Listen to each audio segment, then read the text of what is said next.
Welcome back to People Analytics. I'm your host, Lindsay Patton. Today I have with me JaNaye Norman, who is an experienced people leader. Welcome, JaNaye. Yes, hey, I'm so glad to be here. And as a people experience leader with about 10 years of experience, I always want to support and work for organizations who recognize the value of people operations, being a cultural steward for organizations to make sure that their workforce is engaged and empowered to do their best work. Yeah, so let's hear about why you do what you do. What brought you into the people arena? Oh gosh, actually starts my senior year of high school. I Ooh. had a rotational internship that rotated me through accounting and finance. Figured out I'm not very good with other people's money. That's something I was really interested in. And then I did risk management. I'm like, wow, I am not really good at watching a Bloomberg stock ticker. So this is around 2011, after the height of the financial crisis. And I was like, all right, definitely not something I'm interested in doing. And then I got to HR, and it was this merger of people and business and making sure that both could be successful at the same time. And it was something I gravitated toward for my college major of human resources management, and truly just that driving force of this is something I could use my gregarious personality. I could figure how business ops works and move on from there. Yeah, so it sounds like you got a little bit of experience of what you like, what you don't like. Really early on, it helps set your path. Yes, it did. And I Yeah. think it really just opened up my eyes to what HR was at the time of, I think it was still around that culture of hire, fire. You're there to keep the business out of legal trouble, but there was also this catalyst of, is that the only thing that HR should be there to do? Yeah. So once you graduated, did you have any goals? Did you have a good idea of what you wanted to do? Oh gosh, all right. So I did not, but I did take a minor in business Spanish because I just knew for some reason I was moving to Latin America. Obviously, that didn't work out, and I knew I needed to have more of a foundation in human resources, so I applied to the John Deere Human Resources Leadership Development Program, which was a 2 to 3 year rotational program designed to take HR graduates and make them global HR business partners and give them that foundational experience of HR. So compensation and benefits, HR analytics, HR operations, and unionized and non-unionized factories, and really having a holistic view of all the facets of HR. And I think that really helped me figure out that I was stronger in engagement and employee resource groups and recruitment, where I could tell a candidate, this is a great company, come find out why, or hey, this is a great company, want to help you grow and develop, and these are the resources that we have available for you. So one question I always ask guests is, why do you do what you do? So knowing that you entered, the HR area very early in life, has that changed from, when you were a senior in high school to now when you have, years of professional experience? Yes, I think it has changed the way that I approach human resources to making it human, like more people focused. Like I want to have a people first approach to how I develop a people operation strategy, like with a level of emotional intelligence that has intentionality and mindfulness at its core.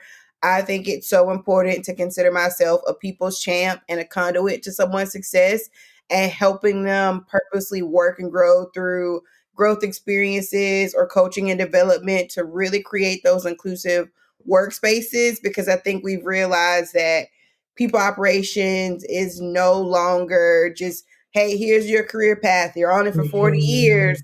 This is what you need to do to be able to retire. We are helping to close that gap between what we expect of our organizations and what we put in them to get there. So you said, be intentional and be mindful. What does that look like? Definitely exploring all viewpoints before a decision is Mhm. made and making sure the data supports the decisions that we're making. I think it's very easy for the past 2 to 3 years to make emotional and rash decisions as it comes to a workforce because it protects a company's bottom line. But your potential and former employees are watching how you handle the pandemic, how you handle remote Yeah. work, how you handle return to office. And they're going to see, is this a culture I really want to be a part of? And people operations is there to raise our hand. It's good, worse, and different to say, hey, I don't think this is the right way we could do something. Could we try it this way and see what our employees feel, see how they're going to feel about this, and actually talking to them, surveying them. We always talk about engagement surveys, but I think they've been weaponized in a way that don't always have a best employees' interest at Mm. heart. So how are we using them in the way to say, hey, we aren't able to do this right now, but we could do it for the future? Yeah, my ears did pick up when you said data, because data is something that Staff Geek is really, really, serious about, because data doesn't lie. So you mentioned surveys as an example. Is there any other way that you use data to help, inform how you manage people?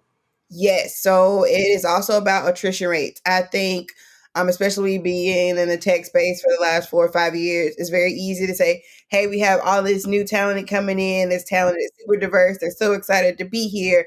And yes, we have this avalanche of new people coming in, but then you have this attrition rate that's showing you like, hey, all these people that you're hiring aren't staying beyond 2 to 3 years. What is something else that we can do to sort of change the cycle of why people want to be here? Yeah. And I know your experience, it's diverse in that you've had your own business, worked for yourself, you've worked corporate, you've worked small business, you mentioned tech. So what if all those diverse experiences taught you about, your ideal workplace? Oh, that the workplace may change, but the people don't. There is Mm, always the same type of person working at an organization. And what it's helped me realize is I want to advocate and design people operations and processes that are unique to the experiences and backgrounds and lives and energy of the people that we employ. Because allowing that freedom and space where people know that they are valued for the difference they are making helps bridge the gap, bring mhm. people together rather than keeping them separated, which is what I think is reality we all want to work towards, and also allowing me to elevate the voices and stories of people who are working to achieve that reality and who are directly impacted by those same systems and structures. Yeah. And I know that, creating healthy boundaries is something that you've been learning throughout your career. And I know in the people space, it's easy to not to have loose boundaries. Or so how did you start implementing boundaries for your own mental health? I will say it's definitely easier said than done when it comes to people operations, but I think even after the pandemic, having boundaries around something I definitely implemented more this year is taking time for my mental health. So having a licensed psychologist that I see when I am going through these really emotional, heavy employee focus ER cases, or I'm going through things where the empath in me is like, what else can I be doing that may be outside of what I'm supporting my company? And it's also about technology boundaries. Like I am a firm believer of setting my do not disturb for 7 p.m. on my phone, on my computer. It does not matter what it is. If it's after 7 and I have not responded to you, it's because I'm going to see it the next day. I also take time to do a lot of meditation and reading. I think something I neglected as I was going through my career to get to this leadership catalyst of where thought I wanted to be in my career by the age of 30, it was neglecting my mental health and wellness. So making sure I have space and time to take all of that into myself, making sure that I'm sitting down and saying, hey, where am I in my emotional journey today? Is this where I need to take a step away, or what else should I be doing? And then in the workplace, I am very firm in my boundaries of I will go in the interview process being the same person that I am going to be day in and day out, because code switching only works for so long before people are like, hey, we don't really remember this version of you in the interview, and making those boundaries known. I have my gym workout every morning on my calendar. I have snack breaks. I have lunch breaks. I am taking walking meetings. You will know this is a walking meeting, and being upfront about those boundaries. So when they are crossed, it doesn't come across that, oh, my passion is mistaken for anger, which is very easy for her to do and for a diverse leader. But this is something that we acknowledge and agreed upon before I start working here. So let's make sure that we're being clear about respecting the boundaries I'm creating. Yeah, and if you're comfortable with it, I'd like to take a moment to kind of talk about code switching because I don't know if our entire audience really understands, what that really is. Do you mind sharing examples or talking about that? I think the biggest example, especially for myself, of being a Black woman, like Black female leader in tech, is my hair. So no matter how much I straighten my hair or I change the color of my hair, if I am coming into a Zoom meeting, the first thing I can always expect is, now, hey, JaNaye's here for the meeting. Oh, JaNaye, you changed your hair. It's pink, it's purple. How do you do that? Versus it being focused on the work that I'm bringing to the table or why I was hired in the first place. It becomes more of a spectacle than anything else. I'm doing things like straightening my hair, making sure it's plain so those things don't come out, or I'm changing the inflection of my voice to become more palatable to wider audiences. So I'm not using ebonics, or I'm not using unprofessional language in the workplace because it makes people more tolerable around what I'm saying or hearing the message that I'm giving, or changing the inflection in my voice because so I don't come off as the angry Black woman in the workplace. Yeah, and I feel a lot of, white leaders, they don't see that, and especially, myself being a white leader, it's something that I've only, been aware of the past few years as well, and I think it's really important to talk about this because there's ignorance in the workplace for sure. So thank you so much for, elaborating on that so our audience can, better understand. So talking a little bit more about boundaries, how did your past experiences help teach you about this is what I want to do, this is what I refuse to do? Ooh, definitely some of my experiences in corporate America. No matter how hard I worked, no matter how many more tasks I took on, whether it be a new project, an ERG, something outside of my overall work scope, especially as an HR generalist, there was always one fine detail or, oh, well, we didn't feel you included everyone because you forgot this group of people. Okay, well, it had a 97% success rate, so I think we were pretty hitting the mark, and it helped me realize that the late nights weren't worth it. The extra accolades, who were they really for? Was I doing it for myself or to impress the people that I needed a promotion from? And it helped me realize that I didn't have to keep myself in a box. I think I learned no fault of my parents of, hey, you just stick your head down, you do the work, you'll be rewarded for it. And then you have this realization 2 to 3 years in corporate America of that's not how it's work. You're up against sexism and racism and nepotism, all of these isms, and you're like, well, wait a minute, I got 5 years of experience and this person has been promoted twice, and the reason I keep getting told I'm not being promoted is because I'm not personable enough. Okay, what does that mean? Am I not smiling enough in meetings? Did I not wave at you once in a hallway? And that truly helped me realize, like, this is just to own who I am, what I look like, what I sound like, and what I bring to the table. Because you can talk about all of the non-important factors, but you can't discredit the work that I've been able to do, what I've been able to accomplish. Then you can talk about as well, those interpersonal things that may have not come out across as well. And my entrepreneurial journey, I think it was more around, um, especially in tech, it was a who not a what. So figuring out networks and channels to be a part of, to be put in front of founders or companies to really say, hey, I am here. I've done the work. This is what it looks like to get you to the next level for your people operations. And then being a leader in tech, it's more about how do I understand the leaders or co-founders that I'm supporting to help them understand the reason that we're venturing in these new adventures for people operations is we want to be on the cutting edge. Yes, we have that for our technology, but do we also have it for our people? And what are we doing to do that without compromising my integrity and making those lines in the sand known? Yeah. And it's, I can totally relate to the put your head down and do your work and be a good worker. And I I like to think about how we were taught in school and how if you do extra credit, it means you get a better grade. But if you do extra credit in the workplace, it just means you get more work and you don't get more compensation. So I feel like school did not prepare us for this. No, and I wish they had done a job. I think I talked about this from school to my bachelor's to my MBA. It was supposed to prepare us for the real world, supposed to prepare me for this new leadership journey.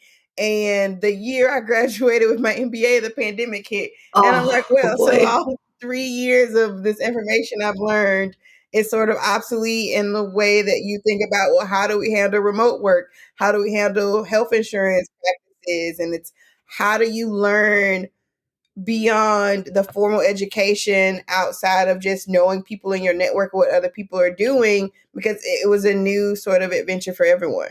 Wow, I want to dive into that a little because that is a very unique situation. So, you have your MBA, you're graduated, and boom, everything changes. How did you adapt?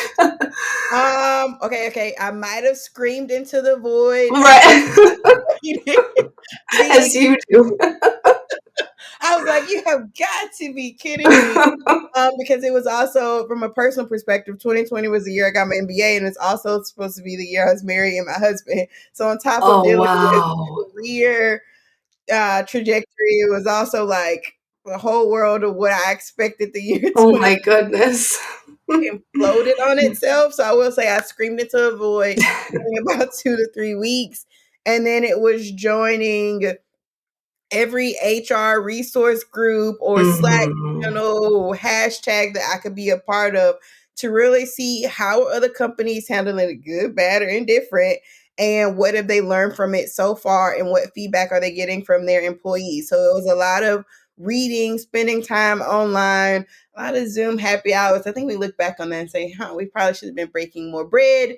But I think it was more around real time experiences of just sitting down with people who are going through it and picking up what I could learn from them to implement it in the products I was still presenting to the customers and clients that I had who were like, okay, now what? Okay, well, I guess we're gonna figure this out together. And really sitting down and say, we didn't have the data to support it. It's like, hey, we'll let somebody else do it first. We'll see if it's a trial and error, see if it works for them, and then going from there. It seems like it was a pretty supportive community because everyone was in a very similar situation. Is that correct? Yes, and I think it Yeah. was more around we don't have all the answers, but we can advocate to figure it out for ourselves, and then everyone having that recognition of we're all inspiring each other to overcome these challenges and build a future ready workforce without someone stepping on one another to say, "Hey, this is my idea first. You need to pay me for it." Yeah. So how are you feeling a couple years out now that you've connected with people, you've kind of gotten chance to experiment, see what works, what doesn't? Oh, I think I'm in a position to make sure we don't regress to where we were before. Mhm. I think what has happened is right now, end of 2022, we've seen what 200,000 people laid off in tech. I think it has been an overcorrection of the wealth and abundance that was the year 2021. Um, and making sure that we don't lose sight of goals that corporations promised us summer of 2020. So we think about diversity, equity, and inclusion and belonging.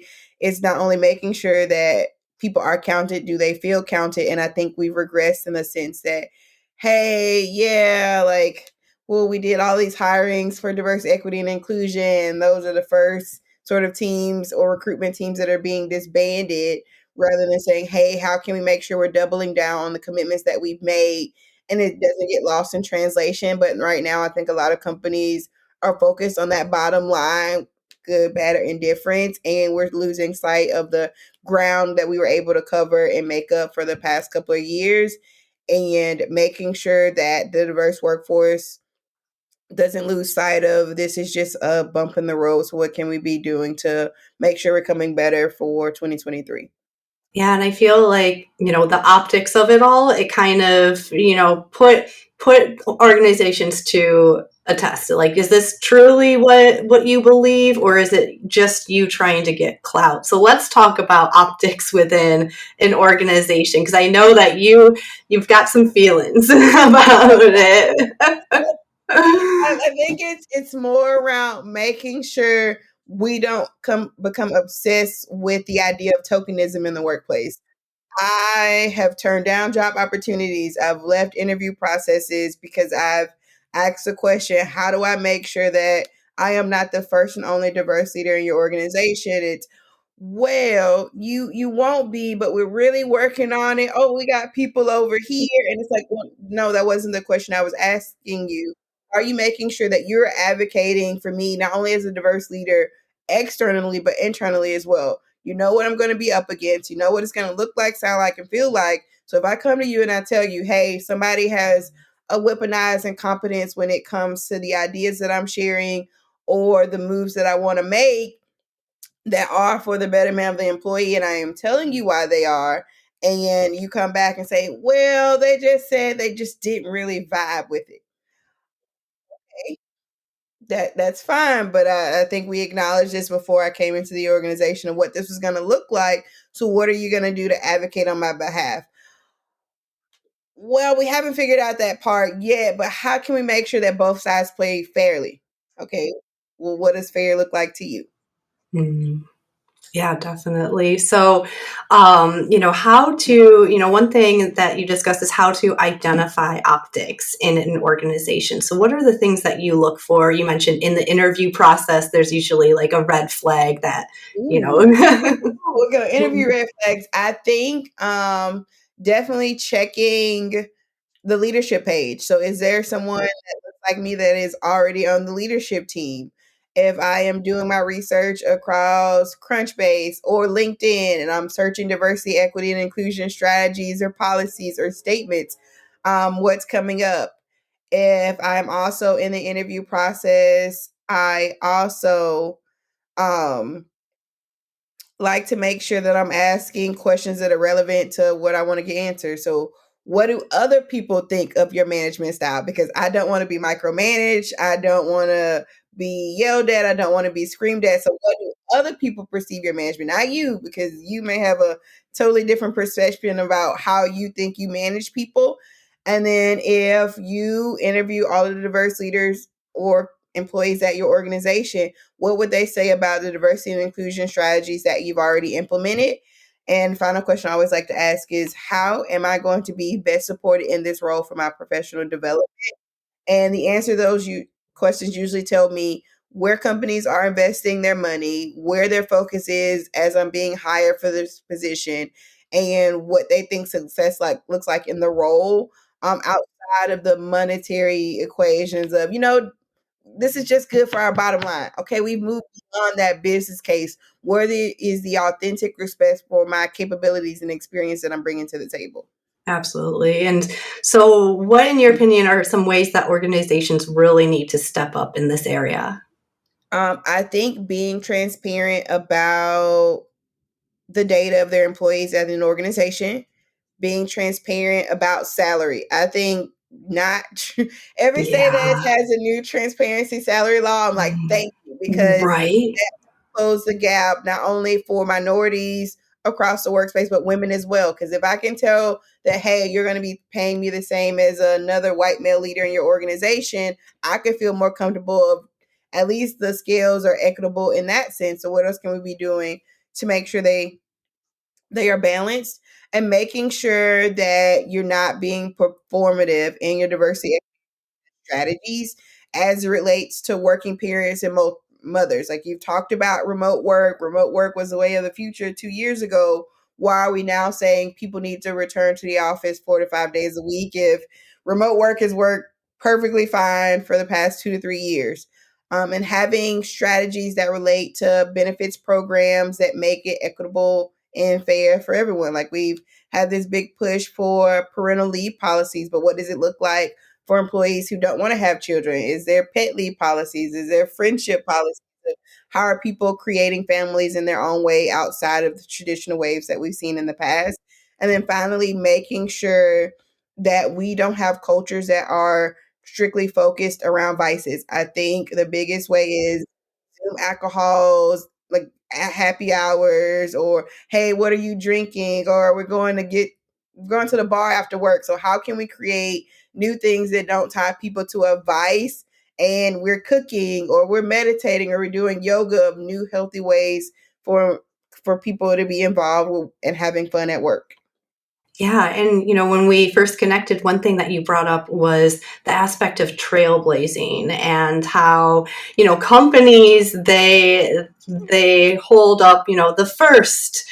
But the people who are the first, it's kind of a different perspective. Could you elaborate on that perspective? Yes. In full transparency, I think it's very easy, especially at this point in my career, to say I'm tired.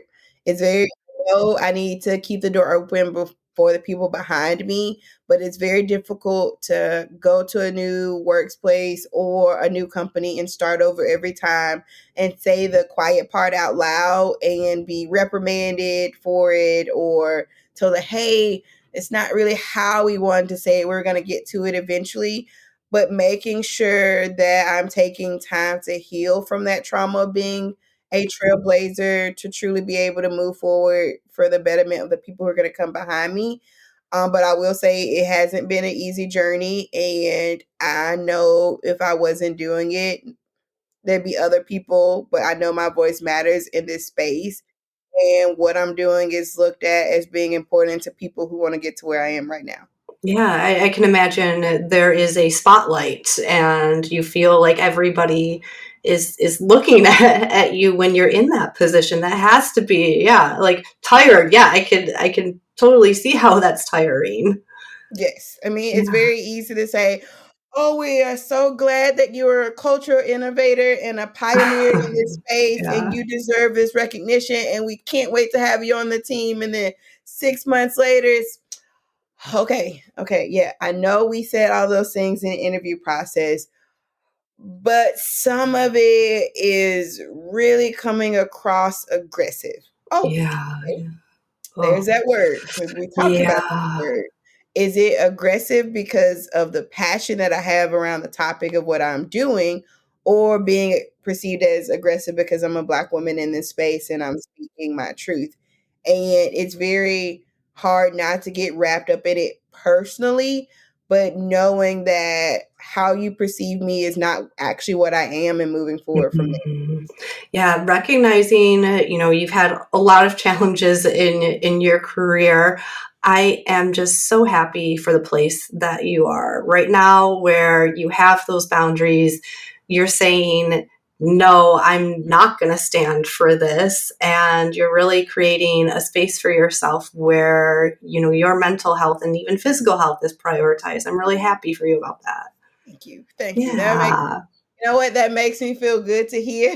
And I think I have to do a better job of recognizing and appreciating when I hear those words, because it's very easy to just focus on the negative pieces of your career because it's something, hey, what could I've done better or have improved on? But I think you have to gather with a purpose, and the more people that are aware that this is happening, the more that we are creating a place where people can feel psychologically safe at work. Yeah, so let's talk about those positives. What right now have you implemented or you're seeking out that has really, really energized you or changed, your life for the better? Oh, definitely not focusing on the big moments. In a light of transparency, I went through a huge emotional, mental, physical revelation this year of my life does not have to be focused on big moments. So I just turned 30 a couple of weeks ago, and I had the MBA, I had the VP title, I had a husband, I have a house. All right, all the boxes you're supposed Yeah, to check as a model millennial. And right. I was asked a question. And it was like, okay, were those your goals or the ones that society put on you? And it's like, now wait a minute, that's not what we're talking about right now. So I have been taking time to find that you can also have big moments while being absolutely still. So figuring out I don't have to always be on the go. I don't have to be on to what is the next level that I need to get to check this next box. I am fine being where I am and figuring out how can I find the joy in the little things that I'm doing and really incorporating those into the next role or client that I take on that understands that it's truly about figuring out how do I love my work through healthy boundaries and habits, and there is life beyond work. And I won't say it's an easy journey, but it's a journey that I think I have to put myself on to set myself up for success for the next 10 and 20 years. Yeah, and I know that naps are big for you, right? I think everybody that knows me knows that I am a big time nap girl. Most of the companies I've been a part of, you will know, here are my boundaries of where I am taking time to take a nap or I am stepping away from my computer because things are blurry on my screen. And I want you to recognize that this is for me. If I don't do it, I'm going to come back crabby and we're all not going to be happy. So what does it look Yeah. like? I think my husband learned that lesson early on. He actually knew that I wasn't going home to clean up. I was going to I'm like, all right, here's what it looks like for me to not always be on. And I've recognized that that was sort of a symptom of me always going go, go, go, that my body's just like, no, we're crashing because we can't go anymore. Yeah, and how has that changed your life since you've started incorporating naps into the workday? Definitely has me more focused around what I need to do and why. I think it gives me a sense of clarity that I might miss when I have my to do in the morning. I've checked all those things off. I think I'm done with the workday. And then, oh, nope, I'm going to take a quick nap. And it's like, oh, wait, in that deep sleep that I got to have for 30, 45 minutes, oh, here's some other things that I can get accomplished today or emails that I need to respond to and making sure that I'm always on top of it rather than letting things fall through the cracks and it becoming more of an issue or time escape or having to work on the weekend or 2 to 3 in the Yeah. morning when it was something I could have gotten done in throughout the day if I had remembered. And what I really like about, the how work is becoming more flexible. And I like how, especially with remote work, there is that opportunity to take an hour and take a nap or go for a walk or work out or do something that will help that slump that you usually get throughout, in the middle of the day.